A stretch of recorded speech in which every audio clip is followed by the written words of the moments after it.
What is going on, everyone? My name is Paris, and we are back with another top 5. This time we have top 5 Pokemon spin-off games, and those are all the games that are not in the main series of the handheld console games.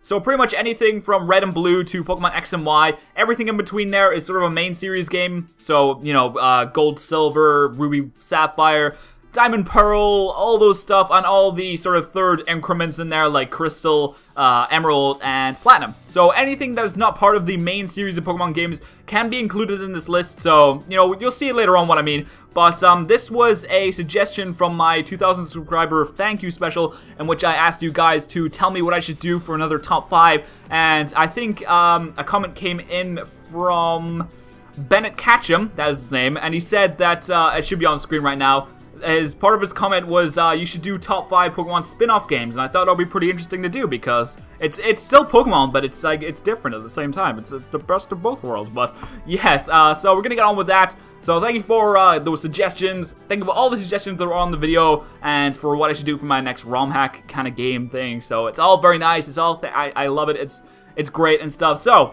we're gonna start with number 5, I'm getting a bit off topic here, I'm sorry. Let's start the list. Number 5.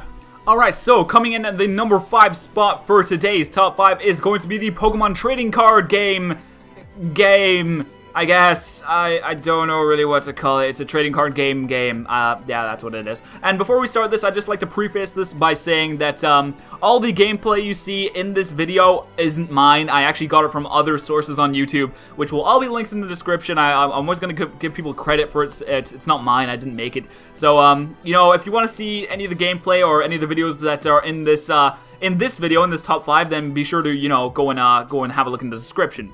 But anyway, we're gonna get in on this. So yeah, the Pokemon trading card game. That's number 5 on the list, and it is a Pokemon spin-off game. It's a strange one actually. It's you know, this is the trading card game, which I never really got into, and it's kind of it's different because it's a very old game as well. So when I was playing it, it's kind of like it's got features from the original Pokemon games. Like, it has gym leaders, but it's also like you have to battle them with your cards. And at the time, I didn't really know how the Pokemon trading card game worked, so that was kind of interesting. I just kind of went with it. I just kind of wung it, and apparently that worked pretty well. So, you know, it's a good way to learn how to play the actual trading card game if you want to get into it. And it's still pretty old though, so I don't know if you want to play it now. But, you know, back in the day, I didn't play it all that much, but it was still a fun time sink, and it was nice to have something different that was also part of the Pokemon series. So yeah, that's why this is the number 5 spot today. Number 4. Alright, so number 4 in today's list is going to be Pokemon Stadium, and this is kind of a funny one, because I didn't actually own the game at any point during my childhood. Like, I did not actually own the game for myself at my house. Like, I could play it anytime I wanted to. I actually had a friend that owned the game, and whenever I went to his house, we would always play it together. So despite not actually owning the game, never actually having it in my own possession, I guess, it's still on this list because of just the nostalgia factor and the fun I had just playing with my friends all the time. And whenever I went to his house, we played, and it was a great game, despite all, you know, me not having it. I can't say it was bad just because I didn't have it, of course, but yeah, it's mostly for nostalgia factor that's on the list, which is pretty much all of these games are nostalgia factor because they're pretty old. But you know, it was kind of, I don't know, oh god, I don't know how to explain it, I'm fucking up here, I'm sorry. But, you know, it was nice to have all the Pokemon in big 3D models. You know, you always saw the sprites on your Pokemon Blue, and you looked at the sprites, and it's like, this is a crappy sprite. Because, let's be honest, the first-gen sprites were not the best thing in the world. But, when you went on Pokemon Stadium, it's like, oh, they're big, they're actually fighting each other, it's got animations and stuff, it's amazing. And, that's what made it so cool to, kids in those days. Because all the normal Pokemon were just kind of static sprites that didn't really do anything, but now they can see their favorite Pokemon in action, and that's great. So that's why Pokemon Stadium have made it onto this list as number 4. Number 3. So, coming in at number 3, we have the Pokemon Ranger, the original Pokemon Ranger game, because I'm not entirely sure if I played the other ones, the Shadows of Alma,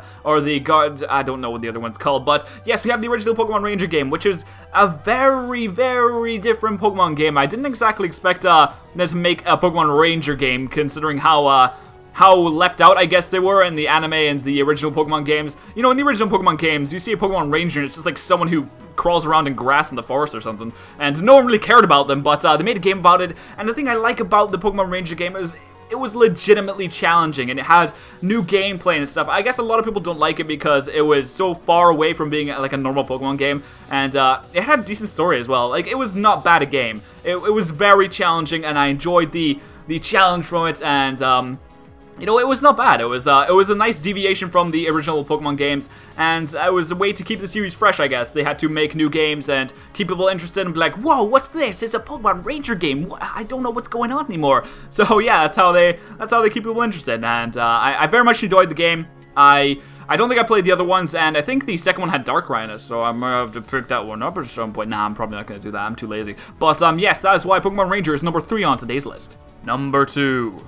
Claiming the silver medal today is going to be not one but 2 games. That's right, we have Pokemon XD and Pokemon Coliseum. Pokemon XD Gale of Darkness, if you didn't know. But I have these both in the same slot because I kind of count them as sort of the same game. It has pretty much the same story, the same evil team. It'll be like, I guess it's kind of like Ruby and Sapphire to Emerald, except XD kind of added a lot more. They added a lot more areas, a lot more Pokemon, different mechanics. They added so much more into XD Gale of Darkness, and I really did enjoy the 3D models with for all the Pokemon and the new adventure. It was a lot different to the original Pokemon games, although it's kind of had the same formula. It was different because you had the Snag Machine, you had the Shadow Pokemon. It was all different and interesting and new, and that was why I liked it a lot. And I played through them a few times actually, both of them, and you know, they were not bad Pokemon games. I tried to play through XD Gale of Darkness recently on an emulator, and that was going pretty okay, but I kind of put it down for a little while because I lost interest. But I can't believe I just said that. But yes, I don't endorse pirating, but go and buy it. I already bought it, so, you know, it's okay.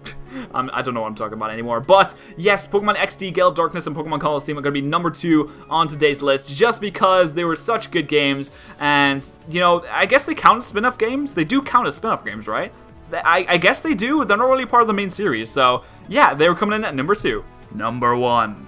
Alright, so with Coliseum and XD being at number 2, topping up the list today, we have Pokemon Mystery Dungeon Explorers of the Sky. That is right, we have the sort of second generation Mystery Dungeon games, I guess you could call it, because we have the red and blue at the start, and now we have the next stuff. We have whatever they're called, I don't know. I haven't really played through the newer ones too much, but the second one was absolutely brilliant. I love the Mystery Dungeon games, which is why I kind of need to finish off the other ones. But the story in Explorers of the Sky was really good. It was actually not bad at all. You had Grovyle and Dusknoir, who was trying to be your friend, but it's actually a bad guy. If you haven't played it, I'm sorry I just spoiled it for you. But then you have the whole Primal Dialga. Oh my god, I can't speak. I'm sorry. Primal Dialga at the end. You have to fight him, and he's all evil and stuff. And then you have the feelings at the end. I legit felt feelings at the end. It was sad as shit, and I think that it's such a good game just because it can make you feel the feelings, and the gameplay is actually pretty good as well. The exploring the dungeons, helping people out, recruiting Pokemon to your cause, and evolving them all, getting them to hide up, and then going to the really hard dungeons. I liked all of that, and I really do need to get on those new games and see how they are, see how they compare to Explorers of the Sky. But for now, Explorers of the Sky is going to be my number 1 Pokemon spin-off game, just because it has such a good story and pretty good gameplay to go with it. So, I'm going to ask you all to post your favorite spin-off games in the comment section below. If you enjoy this video, give it a like. That would be absolutely amazing. And for now, I'm going to thank you all very much for watching, and I'll see you guys next time.